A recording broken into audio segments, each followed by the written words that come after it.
Who will have more pressure this year going into this season to keep his job? Nick Sirianni or Jalen Hurts?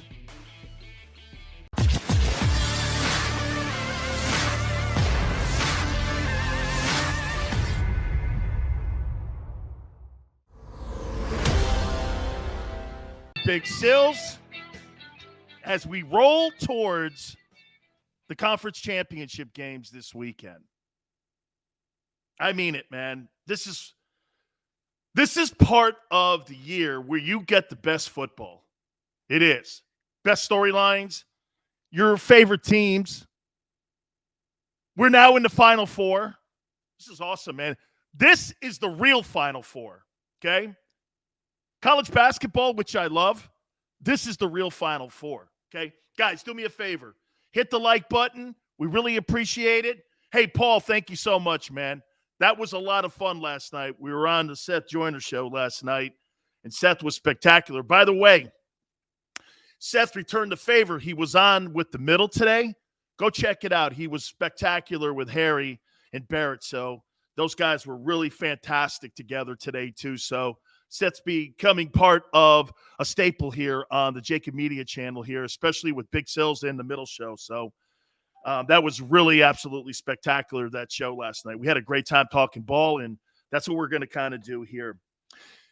Hit the like button, like I said. Guys, I'm going to get to you here in a second. I want to start it out. And listen, I don't mean to start it out with a downer here. And I don't know if this is a downer. You tell me. Okay, you tell me if this is a downer. It's been 2 years since we lost Kobe Bryant, Gianna, and the 7 others that died in that helicopter crash. I started thinking about what that meant to me. You know, Kobe's death had an impact on me. He made me a better dad. Kobe reminded me to make sure I tell my daughter every day I love her. Because nothing's a given. He did. I'm a girl dad. And it reminded me every single time that I think of Kobe. Hey, Danielle, I love you, honey. Just a text, just an email, just to make sure I tell her I love her. I have more respect for Kobe Bryant since his passing than when he played. I thought he was a ball hog. I thought he was just crazy. But you know what, guys? You know where he learned that Mamba mentality? In Philadelphia, Pennsylvania. In Philly. Upper Marion. His legend was built in that community and in that area. His attitude. You think it was in La La Land in Los Angeles? Mamba mentality is Philly mentality. Big Chris says, and Italy. I know Kobe spoke, what was it, like 5 or 6 different languages? Was a massive business success. The whole world was shocked for Sully, wasn't it? I'll never forget, man. This accident happened like an hour from us. We've driven by this place on the way to L.A. I couldn't believe it. But I'm not here to say this, man. I'm not here to go like this. You know, this is a sad moment. Kobe Bryant built his mentality being a member of your community. Kobe is Philly. Jelly Bean, all that. Dr. J. Kobe's Philly. You should take great pride in that. You see, LA claims him. He is Philly. Kobe is Philly. That mentality. Jason Kelsey. That's what that mentality is. Kobe loved the Eagles. He surely did. Okay? Loved the Eagles. Huge Eagle fan. who was never going to be a Rams fan. He was an Eagle guy. Always going to be. Guys should take great pride in having one of your own, and his name is Kobe Bryant. Shit, man. You can't get any better than that. That dude is the closest thing. I don't care what they say about LeBron. That guy's the closest thing to Jordan. Those two guys, man, personified winning. Fantastic. So I bow to you, man. And Italy. I get it, Lawrence. But his heart was in Philly. I thought about that today. I came out, I was thinking, what can I say about that? It was easy. Every athlete that goes into Philadelphia has to have the Kobe mentality to succeed. And if you don't, you're Carson Wentz. And you're in Indianapolis. Congratulations to you guys. That's quite an athlete to have on your Mount Rushmore of people that are born there and part of that whole scenario in your sports scene. Congratulations. It's quite an honor. And on a day like this, you don't think about the crash, you think about how he lived his life and what personified his life, how he was raised. Awesome. All right, let's get into some football here. You know, I thought about the topic today. By the way, again, please, guys, hit the like button. Oh, real quick. Entertainment Tonight's Kevin Frazier will join us at the bottom of the hour. We will talk NFL playoffs. We will talk an array of sports. I've known Kevin Frazier for such a long time.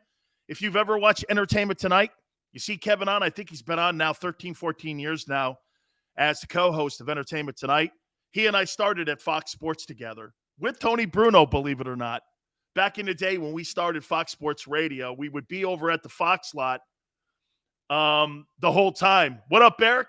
Well, you guys, I appreciate you coming aboard. Let me get to the topic here. So let's just assume what the press conference was the other day with Nick Sirianni and Howie Roseman, that Jalen Hurts going into the 2022 season is going to be the starting quarterback for the Eagles. I think today, when we talk about it on January 26th, I think that's all we can say. Hey, look, would we like to have pie in the sky conversations about Deshaun Watson? Would we like to have maybe a fantasy about having Russell Wilson as the starting quarterback for the start of the season in September? Absolutely. Those are all conversations that we'll get into as we get closer to free agency and into the draft. There's no doubt. But let's look at the reality right now, okay? Let's look at what we're facing right now. Jalen's got a lot of pressure. He's got a lot of pressure. By the way, you know, talking with Seth Joyner last night, being on his show, Seth is in agreement that he should be given the opportunity to be the starting quarterback in 2022 to see what they have. I'm not saying he's going to be Josh Allen, but you never know. Hey, I could have swore to you after I watched Lamar Jackson, his first year when he took over for Joe Flacco, I could have swore to you that kid would have been out of the league in 5 years. The next year, he's the MVP of the league. Then there's the coaching staff and the coach. By the way, you know Matt Nagy, a couple of years ago, was named the NFL's Coach of the Year. You know that, right? He was the Coach of the Year with Mitchell Trubisky. Now he's fired. There's a lot, I think, question marks going into 2022 on what the future of the Eagles is going to be. 2022 is not the future. It's the present. So I ask you this. Who will have more pressure this year going into this season to keep his job? Nick Sirianni or Jalen Hurts? I did a lot of thinking about this. What if Sirianni shits the bed with a harder schedule? Do you fire him at the end of the year? Do you fire him and try to get Jalen a better coach? Coaching is key. We see what happened in Buffalo with Sean McDermott and Josh Allen. Do you personally think, how about this? Do you personally think that Patrick Mahomes would be the same quarterback if he didn't have Andy Reid. No way. No way whatsoever. You really don't think Mahomes is that guy if he doesn't have Reid as his play caller and his quarterback guru. Don't you agree? Think about that. Mahomes is not the same guy. He's not in 4 straight NFC championship games. There is no way. Hey, BF, he does have all the weapons. But we see how important coaching is in the NFL. It's more important in the NFL than in the college ranks.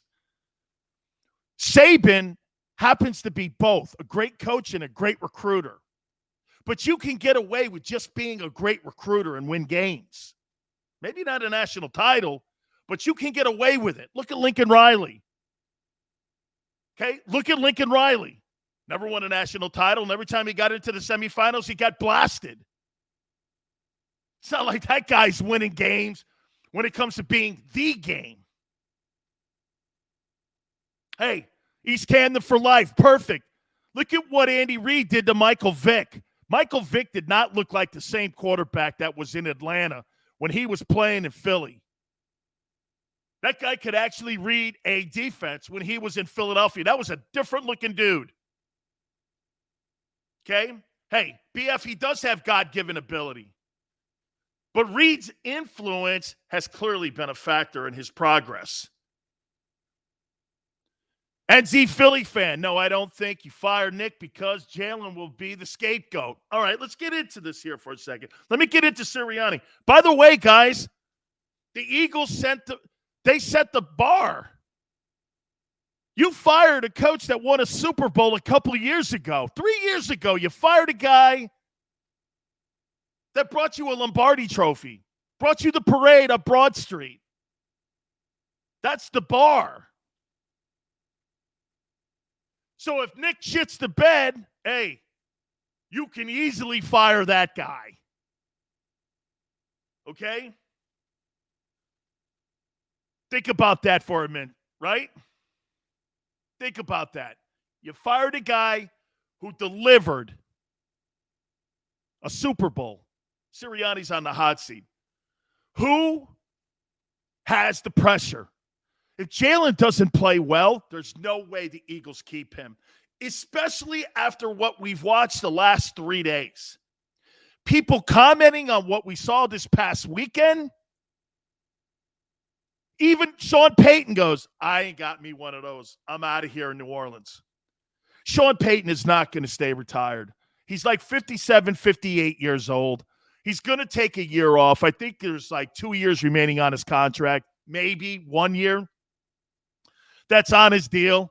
Then he's going to go into broadcasting this year and do something. He'll probably pull up Bruce Arians and get back into coaching again.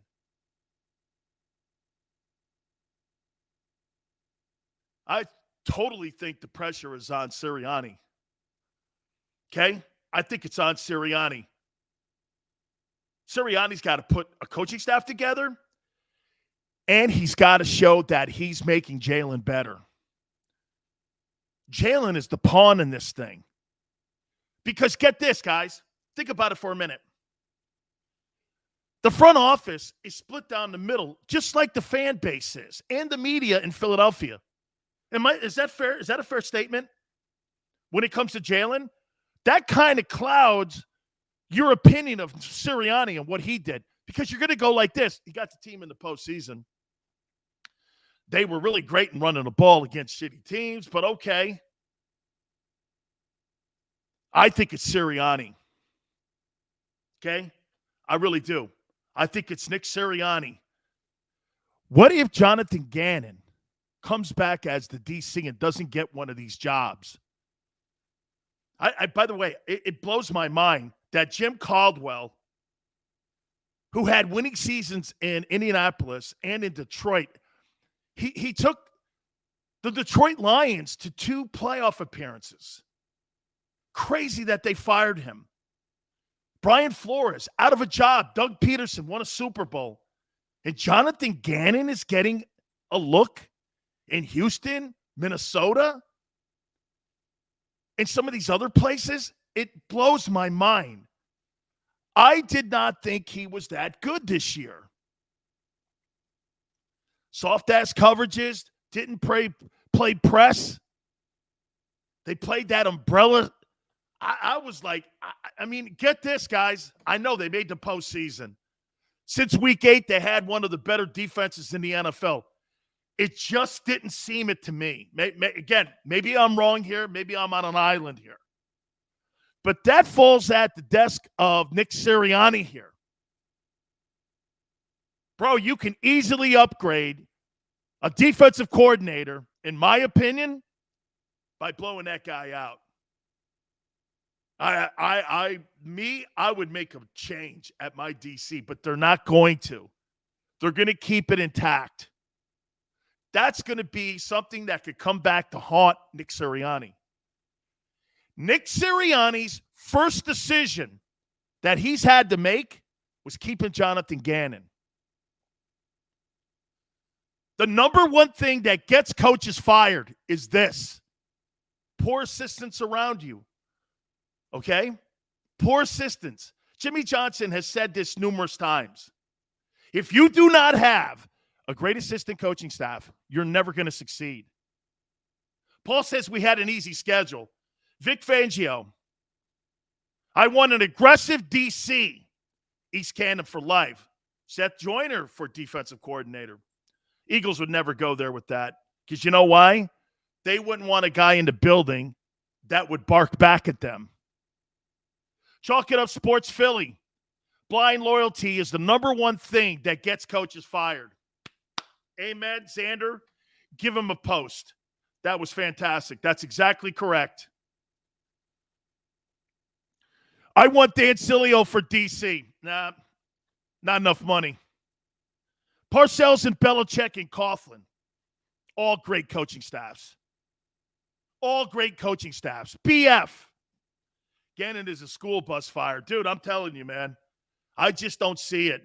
He benefited from a great running attack and a poor schedule in the second half of the season. I just don't see it, okay? I really don't.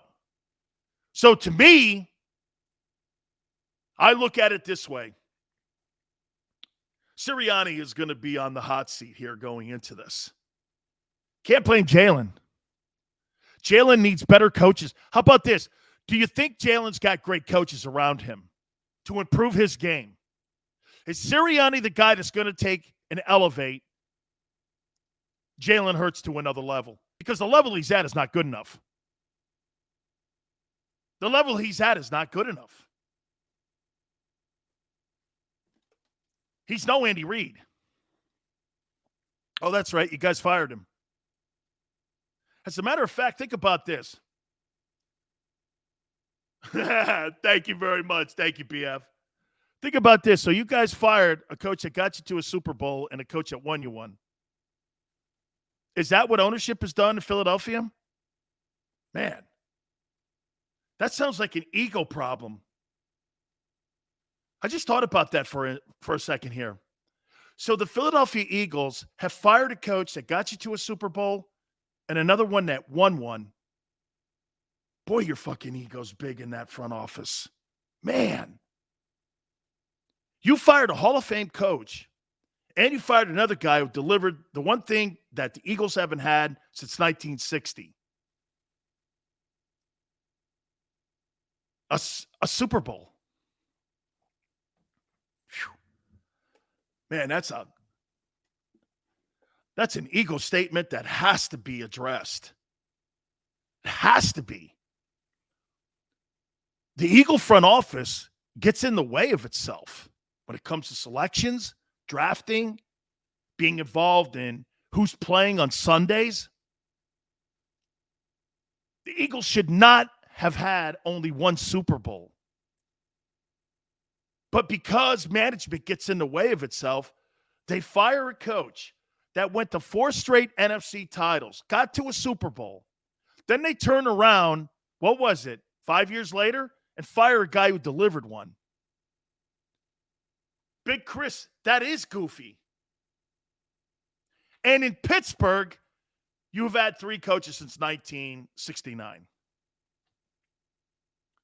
Manny says, yeah, both coaches lost the locker rooms. I find that unbelievably not true. Andy Reid losing a locker room? Well, then fire the fucks that are in the locker room. Fire those guys. Get them out of there.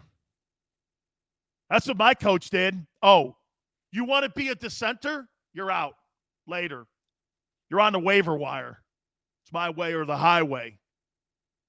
Maybe they don't have that kind of autonomy to do that kind of stuff.